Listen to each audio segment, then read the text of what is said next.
Par un après-midi de fin d'automne à Paris, dans l'agitation frénétique des coulisses d'un défilé de mode, une silhouette menue mais éclatante s'avance. Loulou de la Falaise, un nom à la fois noble et sauvage, entre dans la pièce comme si la lumière suivait chacun de ses pas. Elle n'est pas le mannequin standard que l'industrie de la mode vénère habituellement. Sa taille ne correspond pas aux mesures idéales. Sa silhouette n'est pas de celle que les agences mesurent au centimètre près. Et pourtant, quiconque croise ce regard bleu mêlé d'espièglerie sait qu'elle possède quelque chose de bien plus précieux qu'un tour de taille parfait, un magnétisme impossible à copier. Dans les années 70, l'univers de la mode vivait l'apogée de la quête du détail parfait. Chaque collection était calculée au fil près, à la nuance de couleur. Au milieu de cette perfection millimétrée, Loulou apparaissait comme une note de jazz dans une symphonie classique. Elle savait transformer un simple foulard en pièce maîtresse, un chapeau ordinaire en histoire à part entière.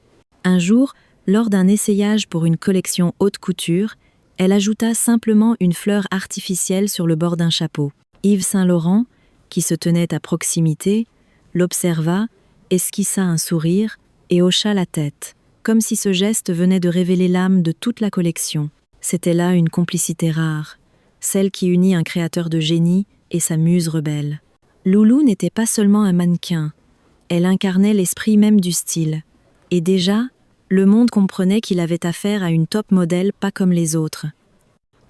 Loulou de la Falaise est née le 4 mai 1948 en Angleterre, dans une famille à la fois marquée par l'élégance aristocratique et par la liberté bohème du monde artistique européen. Son père, Alain de la Falaise, était un gentleman français issu d'une ancienne lignée, tandis que sa mère, Maxime Birlet, était une Anglaise connue pour son style audacieux et sa vie mondaine animée. Dès son plus jeune âge, Loulou grandit dans des pièces remplies de tableaux, de livres d'art et de conversations où se croisaient nobles, écrivains et créateurs. Mais derrière ce décor raffiné, l'enfance de Loulou n'a jamais été parfaitement paisible. Ses parents divorcent lorsqu'elle a 7 ans et sa vie devient une succession de voyages entre l'Angleterre, la France et l'Irlande. Ces déplacements constants lui offrent une éducation culturelle riche. Elle apprend à observer les façons de s'habiller, à comprendre les subtilités des matières et des couleurs dans chaque pays. Mais il lui donne aussi le sentiment de n'appartenir pleinement à aucun lieu. Dès petite, elle manifeste un tempérament affirmé. Alors que les autres filles portent l'uniforme gris réglementaire, Loulou ose ajouter un foulard rouge ou un collier de perles fantaisie. Les professeurs désapprouvent parfois, mais ses camarades sont fascinés. On se moque d'elle pour sa silhouette très fine et sa chevelure bouclée en bataille, mais Loulou ne s'en formalise pas. Elle développe déjà l'attitude qui fera d'elle plus tard un mannequin singulier et une top modèle atypique. À l'adolescence, en pension, elle commence à transformer ses vêtements. Elle coupe, teint, brode, ajoute des perles, tout pour qu'une robe banale devienne unique. Personne n'imagine encore que ces gestes annoncent une future carrière dans la mode. L'influence de sa mère est déterminante. Maxime n'est pas une femme de foyer, c'est une habituée des salons artistiques et des galeries. Elle emmène sa fille à des vernissages où l'on croise écrivains, designers ou acteurs célèbres. Loulou y apprend à engager la conversation, à observer non seulement les vêtements, mais aussi la manière dont on se met en scène. Cette éducation libre a aussi son revers. Jugée trop rebelle dans certaines écoles, Loulou est un jour suspendue pour avoir transformé son uniforme en costume de théâtre, ceinturé d'un large cuir et surmonté d'un béret incliné. Mais ces épisodes forgent sa détermination. Elle apprend à défendre ses choix, même face à l'incompréhension. Elle confie un jour à une amie « Si tout le monde porte la même couleur, je choisis une autre, non pour provoquer, mais pour voir le monde plus riche en nuances. » Vers la fin de l'adolescence, elle sait déjà qu'elle veut consacrer sa vie à la mode, non pas aux vêtements seuls, mais à la façon dont il peut transformer la présence d'une personne. Elle passe des heures à chiner dans les marchés aux puces, dénichant des pièces que personne ne veut pour les réinventer. Ce qu'elle ignore alors, c'est que cette passion, nourrie dans les couloirs d'écoles strictes et les salons mondains, va bientôt la conduire au cœur du Paris de la haute couture. Là, elle ne sera pas seulement un mannequin supplémentaire dans l'océan de visages que l'industrie recrute chaque saison. Elle deviendra une figure rare, une top modèle capable de redéfinir le rôle même de la muse. Après avoir quitté l'adolescence, Loulou de la Falaise s'installe à Londres, en plein cœur de la vague Swinging London de la fin des années 60. La ville vibre au rythme de la musique pop, des expositions d'avant-garde et de la mode la plus audacieuse. Ici, tout semble possible. Et Loulou trouve immédiatement un terrain fertile pour exprimer son style singulier. Ses débuts se font dans une petite boutique spécialisée dans les vêtements vintage et les accessoires artisanaux. Le salaire est modeste, mais elle peut manipuler à loisir tissus, couleurs et formes. La clientèle est composée d'artistes, de photographes et parfois même de jeunes créateurs venus chercher l'inspiration. Un jour, un photographe de mode entre par hasard, intrigué par le turban que Loulou a elle-même confectionné, assorti à un manteau d'homme qu'elle a transformé en pièce féminine. Séduit, il lui propose de poser pour quelques clichés destinés à un nouveau magazine. La série est publiée et attire immédiatement l'attention. Loulou ne correspond pas au canon classique du mannequin international, mais sa beauté asymétrique fascine. Pommettes hautes, regard malicieux et cette manière unique de porter un vêtement comme si elle racontait une histoire. D'autres magazines la contactent. Sans encore être une top modèle, elle entre dans les cercles où se façonne la mode.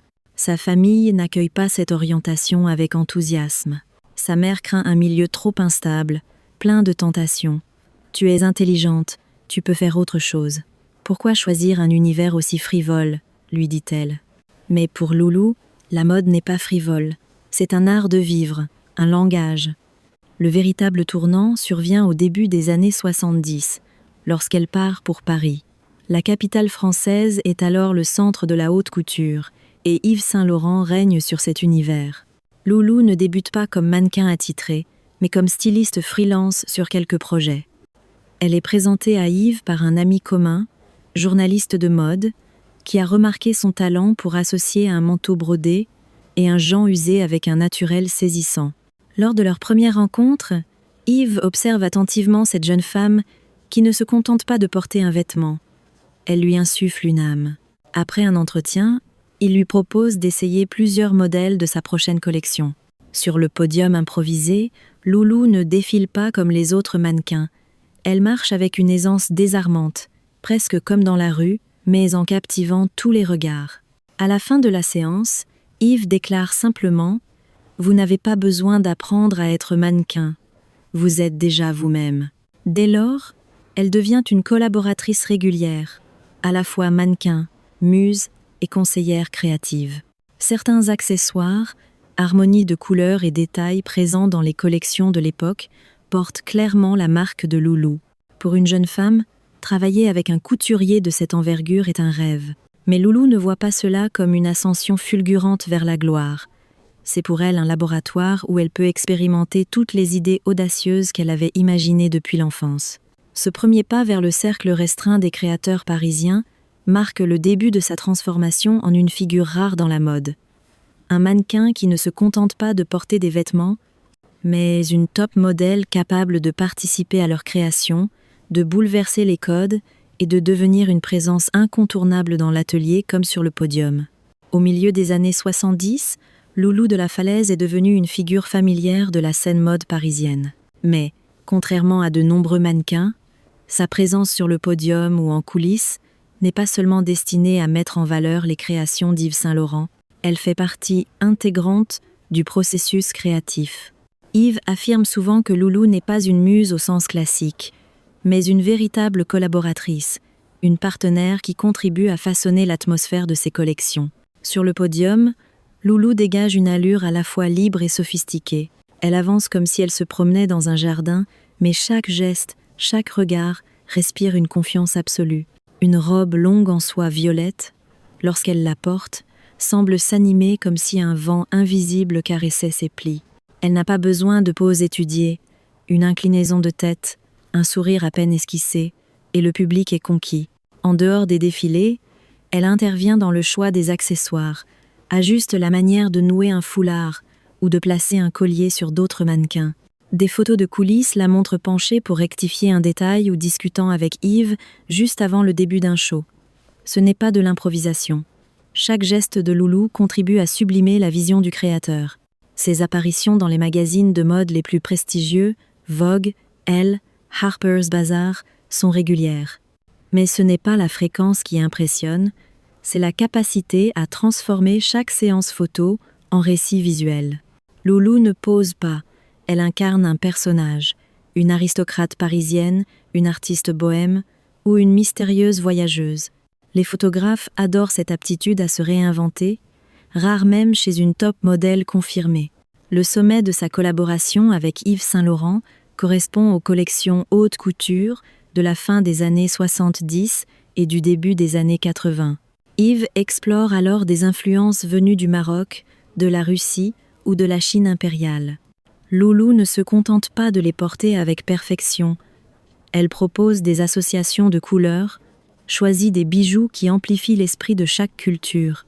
Certains accessoires qu'elle conçoit ou commande à des artisans trouvent immédiatement leur place dans la collection officielle. Dans le Paris artistique de l'époque, elle est aussi une invitée incontournable des soirées mondaines. Toujours reconnaissable à ses tenues improbables mais harmonieuses, veste en velours brodé, pantalon de soie ample, turban et long collier, elle se forge une réputation de reine du mélange imprévisible. Et ces imprévus finissent par dicter la tendance. Cette période marque également ses débuts officiels comme créatrice d'accessoires pour la maison Yves Saint Laurent. Ses bijoux, boucles d'oreilles en pierre colorée, colliers imposants, chapeaux et foulards, portent sa signature stylistique, un équilibre unique entre élégance aristocratique française et liberté bohémienne. Les clientes de la maison ne veulent plus seulement une robe, elles désirent un morceau de Loulou dans leur garde-robe. Malgré l'ampleur de sa notoriété, Loulou conserve une attitude simple. Elle ne cherche pas l'attention à tout prix, mais son assurance tranquille attire encore plus que les projecteurs. Elle prouve qu'une top modèle n'a pas besoin de s'imposer par la quantité d'apparitions, mais par la profondeur de l'empreinte qu'elle laisse. Loulou incarne alors un paradoxe délicieux.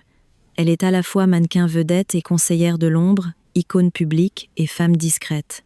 Ce mélange subtil, rare dans le milieu, consolide sa place non seulement comme l'un des visages emblématiques de la mode des années 70-80, mais aussi comme l'une de ses esprits les plus créatifs. Loulou de la Falaise n'a jamais considéré qu'elle n'était qu'un mannequin. Même lorsqu'elle figurait en couverture des magazines ou dans les campagnes publicitaires les plus prestigieuses, elle voyait la mode comme un langage, pas comme un moule à suivre. C'est précisément ce regard qui la distingue dans un univers où la conformité dicte souvent les règles. L'une de ses particularités est d'avoir toujours refusé d'être enfermée dans une image imposée par l'industrie. Plusieurs photographes lui ont suggéré de changer de couleur de cheveux ou de perdre quelques kilos pour mieux correspondre au marché international. Elle répondait en souriant « Je ne suis pas un cintre, je suis une personne, et mes cheveux comme mon corps font partie de l'histoire que je raconte. » Elle garda ainsi ses boucles naturelles, sa silhouette fine mais sans excès, et ce style mi-aristocratique, mi-bohème, qui séduisait autant le public que les créateurs. Elle n'hésita pas à refuser des contrats lucratifs qui allaient à l'encontre de ses valeurs. Une maison de parfum proposa un cachet important pour qu'elle apparaisse dans une publicité sous les traits d'une amante mystérieuse, dépendante d'un personnage masculin fort.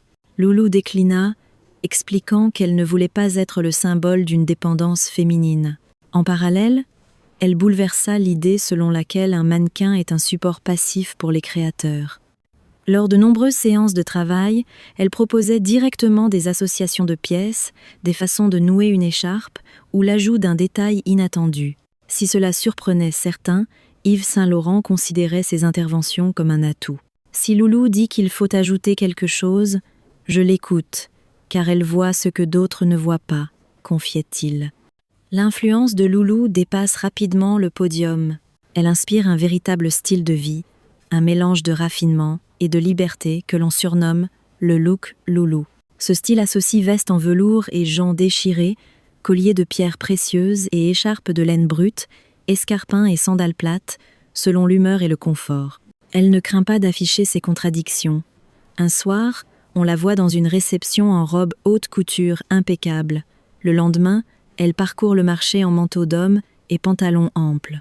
Ce mélange entre luxe et simplicité rend Loulou proche des gens.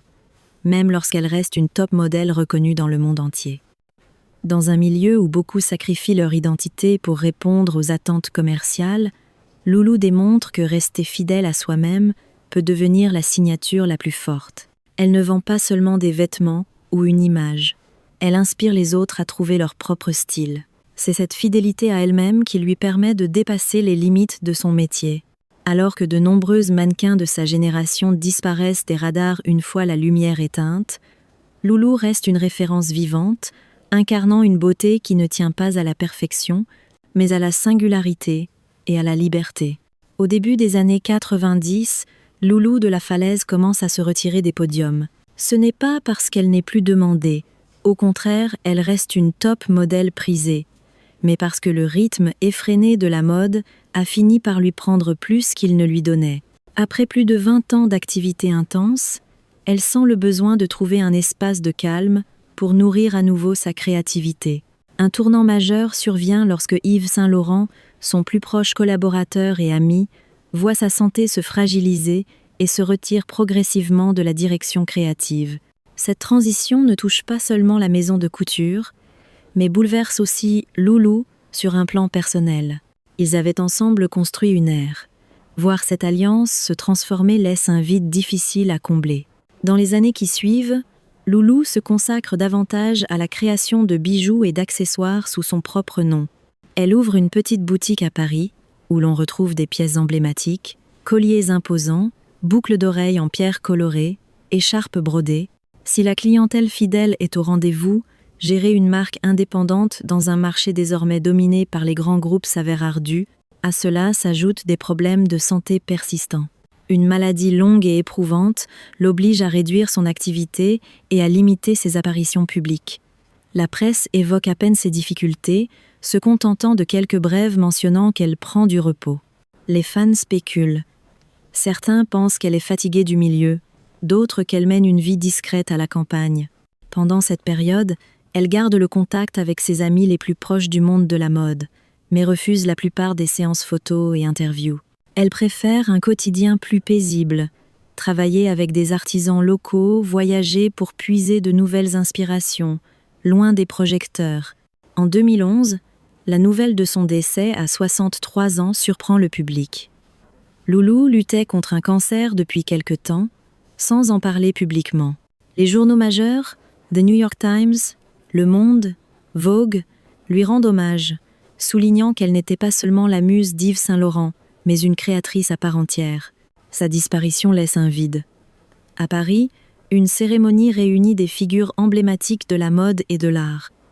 On y raconte l'histoire d'une femme toujours pleine d'énergie, encourageant chacun à oser. Un photographe confie « Loulou ne disait jamais « c'est impossible ». Pour elle, tout pouvait devenir beau si on le regardait à sa façon. Après sa mort, plusieurs expositions consacrées à l'âge d'or d'Yves Saint Laurent réservent une place de choix à Loulou. On y voit des clichés d'elle en robe somptueuse, mais aussi ses créations de bijoux, ses croquis et des images de coulisses montrant la complicité unique qu'elle entretenait avec le créateur. Le plus grand bouleversement de sa carrière n'a pas été un scandale, mais un retrait discret, presque invisible. Et était-ce voulu, préserver l'image lumineuse que le public gardait d'elle, plutôt que de l'exposer à l'usure d'une présence trop prolongée. Ainsi, même en s'éclipsant, Loulou a renforcé sa légende. Elle reste dans la mémoire collective comme l'un de ces rares mannequins capables de se réinventer hors des podiums, et comme une top modèle dont l'aura dépasse largement la mode elle-même. Loulou de la Falaise s'est éteinte dans la discrétion, mais l'empreinte qu'elle a laissée sur la mode reste vive. Pour le milieu, elle n'était pas seulement la muse d'Yves Saint Laurent, mais la preuve qu'un style personnel peut devenir un héritage plus durable que n'importe quelle tendance. Ceux qui l'ont connue se souviennent de ce sourire à demi mystérieux, à demi invitant, qui semblait ouvrir la porte d'un univers où les couleurs, les matières et les histoires se mêlaient comme dans un collage vivant. Le look Loulou est encore évoqué comme un symbole, un mélange de pièces inattendues, sans règles fixes, mais atteignant toujours une justesse esthétique rare. De jeunes créateurs disent trouver dans sa vie une source d'inspiration. Ne pas courir après la perfection, mais rechercher la vérité dans chaque choix. Pour eux, L'héritage de Loulou ne se limite pas à ses images sur les podiums. Il réside dans cet esprit de liberté créative qui dépasse la simple fonction de mannequin ou de top modèle. Être que le plus beau cadeau qu'elle ait laissé est une question que chacun peut se poser. Dans un monde qui cherche sans cesse à nous définir, avons-nous le courage de nous définir nous-mêmes? Et sans doute, si Loulou apparaissait aujourd'hui, sa réponse serait la même qu'autrefois. Un sourire espiègle et une tenue que personne d'autre n'aurait osé porter.